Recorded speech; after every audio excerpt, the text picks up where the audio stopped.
अफ्रिकाका छन् कालेहरू, 5 जना इन्डियन छन्, अरू नेपाली 50 जना छन्। सबै तिनी साथीहरूले मान्ने मेनेजर बनाएका छन्। धन्यवाद बाबुलाई। त्यही 46 लाख जति लाग्यो सबै खर्च। कलेजमा पनि बाबु 60 जनाको छ, 60 जनामा मेनेजर भएको छ। हप्तामा 20-21 घण्टा मात्रै हो काम गर्न पाउने। हप्ताको 4 घण्टा काम पनि दियो हैन। काम त अब 1 वर्षलाई मलाई दुःख छ।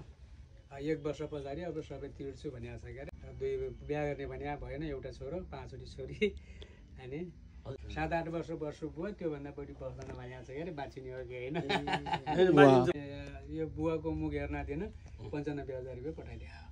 उहाँको 500 को यहाँ 95,000 हुन्छ। 500 त्यहाँ भेट्न यति गयो कि काठमाडौँ त्यहाँ साथी यति रहेछन् त्यहाँ दङ्ग भयो। अब आँसु थिएँ, अब शुद्ध आँसु थियो निक्ले आमालाई। भाग्यमानी आयुष्मान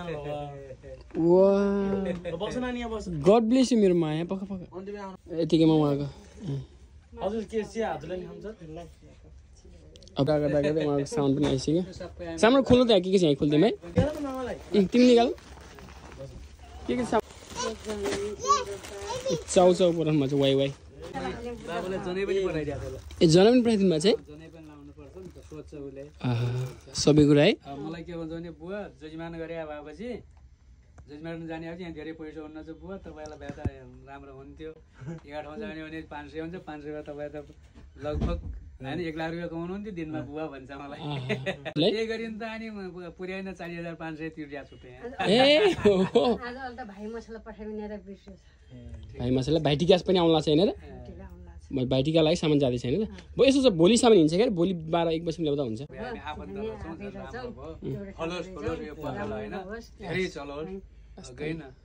हजुर हाम्रो बुवाले चाहिँ नि आफ्नो छोराको लागि यति धेरै सपिङ गर्नुभएको छ, युके पठाउनु लाग्नुभएको छ यो सामान। र 250 रुपियाँ पर केजीमा यत्रो धेरै सामान है। 20 केजीभन्दा बेसी होला सामान चाहिँ नि सपिङ अति धेरै भव्य भएपछि हाम्रो बुवा आउनु भएको थियो।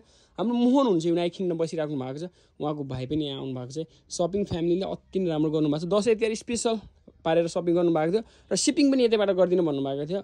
यो चाहिँ थियो आजको मेन टपिक चाहिँ है त। सो सामान 20 केजीभन्दा माथि त 250 रुपियाँ मात्र पर केजी सिपिङ हुन्छ डाइरेक्ट युनाइटेड किङडम। हजुरलाई थाहा जिआरबी कलेक्सन। म बुवालाई नि सोध्छु है त। सो बुवा कस्तो के छ हजुरलाई भन्नुपर्ने?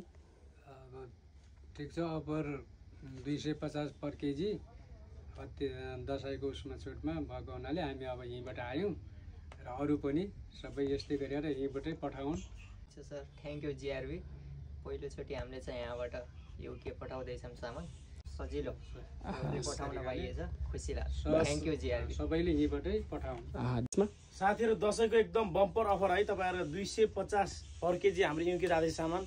750 मा तपाईँ युएस जाँदैछ, झन्डै त्यो अस्ट्रेलिया तपाईँको युरोपतिर जम्मै एकदम सस्तोमा गइरहेको छ। अहिले हामी दसैँको अफर दिइरहेको साथीहरू, तपाईँहरू धमाधम सम्झिन सक्नुहुनेछ। बुवाले सम्झे जस्तै बुवा एकदम प्राइस एकदम मिलाएर लाछौँ नि है। मिलाएर लगाउनु।